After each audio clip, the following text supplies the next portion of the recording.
Mona bewdo pam. Baba. Odo jodda. Aseli. Ça va? Jam tan. Jam wone ma. Modum. Ad selli. Joro ma ases. Joni hankadi na sanji a wonti Dakar nadi? Aseli kam. Wallahi mo selli mi reme jam. Ay tampe. Ça va jam tan? A fofti no feewi. Wallahi ça va. Mon non mi horay mi fofti mi kam récupérer normal. Ngol mi tampi en feewi. Yettara Allah. Do Dakar joni no wadi dey. Musi baba wallahi. Papa.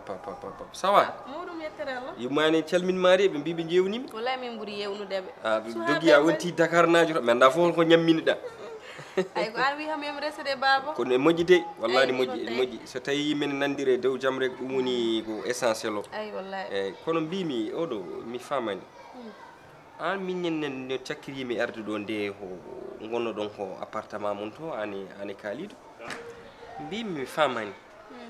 An no cakkirimi arde do Dakar nde ani Kalido gonno don ko appartement mon to. Ko artiri mon do walla to on koy fewnirede. Lay baba ko kumpeda do ni heewi. E hollum? Ni heewi sa. Parce que sa yi min gummima appartement to en min ngari do en gale kaw mako min jodima. Holko tay. Min non de Allah wadata ngummoto mi galle mbar arande. Bidon kanko so mi yehi ko yami rese. Yami muñ. Ne selli. Kal ko jimi walla kal situation bawde heftade mi muñ. Na muddu. Kalido Allah wadi to liggornoro ko gussado ton Allah annene ko ceekado ko gussado ko wiite ko rek ko jambar te kada mo tiidi bernde dum taw halnani men haydara de min mi fami gile parce que lawngol changeri mi juutirimi bimi on ko o jabani haalandimi haydara wadde ndisan ko gacce Kalido heewi gacce kadi ko jambar machallah Allah yaw beyda gandumo handani hen dum non tay ay no noddata mo téléphone de min borom jodi sara mako do wetama bismillah ya arde oné sa appartement ma min gonno hay un jour hawri sa kay situation hawri même jour do sekande non un jour hawri ko mon goné situation appartement to hay yebde min jobani Allah wadi hen suturu rek min kalde imam pour yo halde kamo pour min ngara min baw heptudo e galle he kamo ko jabi ari hokki amin pour min baw wonde do e galle he so wonano tan ko kala mami do ho konko metta joda do halam ma ndax andi no way ko gacci daggim jakke kono dum ko haydar ko e aduna jeya aduna ko to ndida do hande no dañirtani jangwar way wasirde non dum non yo Allah hokkumu no tiniri Allah hokkama ko yeda annene kadi mi weltimi ma no fewi parce que hol wonan debbo gonannodo wiyer ko woni o do situation gananda hoore ma kamnide hay goto jabata gananda hoore ma jodade ene muña surtout non arde wiide ne fawo e galle janando dum non mi weltimi ma no fewi ko ni nehnirmami yumma kadi ko ni nehirma machallah yalla juundu Allah ittimono e do situation amin min ko haydara dum don tay min muñana mo kal situation ma way wonde dow mum wallahi ma gas fof ma gas inchallah so Allah jabi fof ma gas wallahi Allah jabi ew do ko korko mon do kam ko mana don ni sebori kam ene sebori de par rapport kam no wayanno ni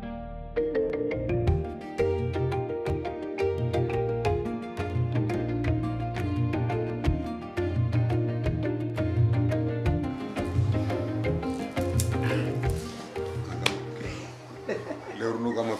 fellitani hen hoorde hay goto ay fayam to sey bat ande Allah wallu yo Allah faam an ko jodi partuda hoorde ma mana hoore nene gede ma no leeni an kaw tay miƴƴinaani sa yontude ɗum takkusani woni de min takkusan bertanta kam mi jooɗo mo huccita hen waɗan ko yaay way kono ko yaay min non jiɗɗon mi yiɗira noon goppan ha futoro wiyoɗo hooy to mon tan oɗon doga tan oɗon pam mi yiɗa min fawnom gila joni tan mo huccita hen fawnom gila joni mo huccita hen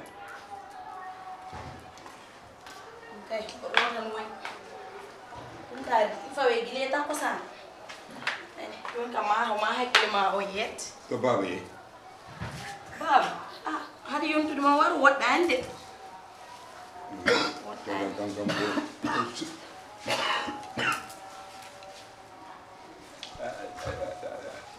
nenne arfutu arretu ɗo mo jooɗo ɗo jooɗinoɗo ala bas ay notoɓe gay joɗɗa e dow nder yimɓe aɗa ɗoja ɗum wona jeeyaka e civilisation sa ɗoja huccitto wawi bas dojjere wona ko naturel Allah addi wona min addi ko Allah addi dey modi an ko ni woni ganda ko Allah addi ganda ko Allah addi nenne naam on ko kalannumami e ɗum ɗo régime alimentaire amo walla ka jejjidɗo min ko jiimi dow ko moom bas woto men mburo e juuɗe ma ɗe wop ko mbatta ko noon anni bas wop ko mbatta ko way Allah walla nanani aha kay nan ara ha joni para ay a fotna ɗo kay belanma haal ko woodi ko ɗum woni ɗo somo wawi o ñaama ɗum so wawa yo umo ɗum woni ɗo ka joganiɗo ɗum régime alimentaire neɗɗo yo haal ko wawi wonde way par ce que ko ɗum woni ɗo saɗa ñama ɗum ɗo sa wawa ñamde ñama ɗum ɗo minen hoorɓe ko ɗum min ñamat an mo hoorani saka an mo hoorani ɗum ko pat moƴƴani e régime alimentaire o ay ceerno modi noon ay an Allah ne seedi lallito e ba lallito e kaso lallito e kaso ɗum jeeyaka e civilisation way bas ɗum ay bas a lepti kam de a lepti kam a lori kam ala bas neɗɗo sa rafama andat ka dafaɗo a wawa jooɗade nder yimɓe oho modi fayam to walla kaɓa maximum fayam to mbimami mi haɓɓani aɗa andi ko modi mbiɗa yiɗi mballa kam saabi Allah an modi ka jabati gonneɗa way raɓat wona gongo way modi merdu way modi kila garmi e galle o ha joni mi yi comportement ma e yam te wona ni te neɗɗo so ñawi Allah wi neɗɗo so ñawi a fotani dogde mo a fotani wadde won gueɗe ha o tina ne wawi waramo Allah kadi wi la darra wala dirara hoto lor hay goto way hot jam hay goto lor ma min mi jaɓata pasal lora kam a lorata kam de no Allah wiiri la darra wala dirara nono wiiri wasannukum wasannalukum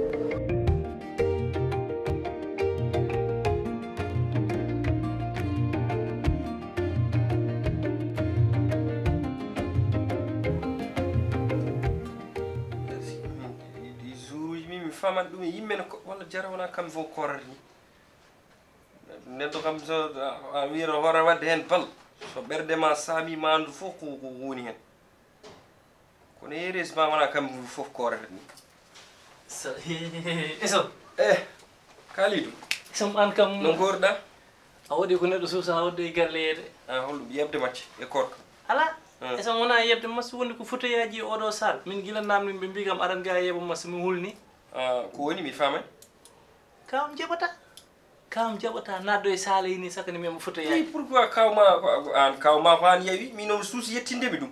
mbawona ceerno modi kañum de yande ɗiɗo fotoyaji ko woni hen spécial saka mo wiye joɗata min cikkumi ko garmi e galle laaɓi ɗiɗi nanmi ɗo wimo ɗo wona e hôtel 5 étoiles yo andu ɗum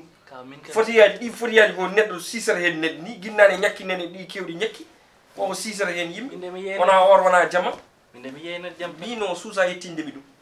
ɗum moƴƴi aɗana macce wallahi mboɗo mi macce Kalidou so ɗum ɓennima yinno jewten seeɗa bisimilla aɗa andi jeeɗaɓe min jewtidi ko garmi ko kadi holko dañi haalandemi e situation mon mo guurɗon joni o kadi c'est normal aussi parce que neɗɗo kam hol situation keɓo on wona neɗɗo foof mbawɗa huccidde kalna ɗum surtout neɗɗo gandanɗa hoorema ko ese gacci ɗe nan ɗon min kam ko mbiyatmami o ya tinno ɗum ko épreuve aji tan mo Allah faye ma inchallah tôt ou tard mo ittu ɗum e ma kadi mbiɗo weltanima no fewi machallah par ce que no liggotoɗa nde mandaji ko guila ha muri tan tawatemi wiye ɗum ko Dieynaba wiyami ɗum ko Kalidou waɗi ɗum e ma min no haalnimi ɗum nde affaire o muusi kam kono ken julɓe enen fof koye golle Allah ndewten inchallah kadi mbaɗa andi mboɗo jogui hen jorto oɗo situation ma yaltu hen so Allah jaɓi sibu ka ɓinguel moƴƴel ka esam moƴƴo machallah yo Allah yaltini oɗo situation hokkuma no tinnirɗa so Allah jaɓi inchallah. En tout cas esam mi weltima. Min ɓuuri weltade sabu ko kalɗa ko artiri kam sabu aɗa andi aɗa dañatno aɗa waɗane essai aɗa waɗane bande en jaa ha aduna yana e ma natta dañde ɗum ala ko ɓuuri ɗum musde ɗum tawi mi andano honno mbawmi no huccidere ma mi haalanma tawde Dieynaba haalnima tan yettude Allah kono kadi mboɗo seedanoma esam Dieynaba ko debbo moƴƴo ko debbo cuurɗomi debbo jiɗirɗomi sabu Allah ene laaɗo mum sabu so welanoma o wiya nde welnode o jooɗima kono ne metti nde o yeehi kono elle Dieynaba joni ɓuuri kam yidde o anda ko dañmi e komi dañani te omo suurimi tawde noon an woni ba makko an jibinimo aɗan ɗo jooɗi mi seedo ɗum kam ganda Dieynaba ko ɓiɗɗo moƴƴo boninen mboɗo donimo en tant que joom galle makko ɗum kam mboɗo yinnomma ɗum haalande kadi esa no Dieynaba komi nehɗo ɗum machallah ko yummum kadi ene tinni ko neɗɗo debbo nananɗomi machallah ɗum noon wawata tan ko jibinde ɓiɗɗo baɗa no Dieynaba ni minen kadi no jimomi nde haw explique kam situation o mi jarnimomo kadi mi weltimi makko par ce que mi haalnimo wimi hol debbo gonannoɗo no welnode ko ɗon wonata kono so metti a wawa joddin ɗum ɗon Dieynaba kadi machallah komi nehɗo ɗum kadi o meeɗani huɓɓini ɓerdam hay seeɗa machallah wallahi machallah wallahi so ɗum ɓenni aɗa andi joni machallah joni kam ko yimɓe lewru korko yimɓe goni aɗa andi korko passé kam no garnomi ɗo nde ko jinnomi fof ko ɗum kumtoromi golɗo kam Allah haaji ko ni waɗiri mi yiiɗa tampindema kaalide mi yiiɗa tampindema côté kumtere ndi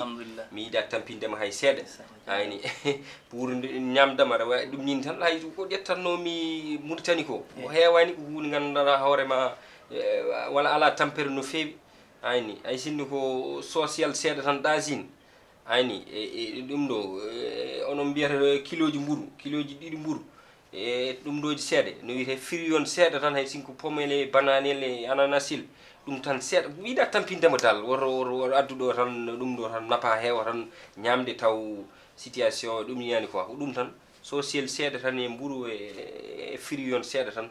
ɗum tan moƴƴi quoi mi wasa tampindema tan mi wasa tampindema par ce que randi joni situation o welani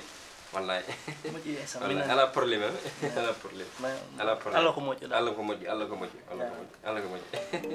Allah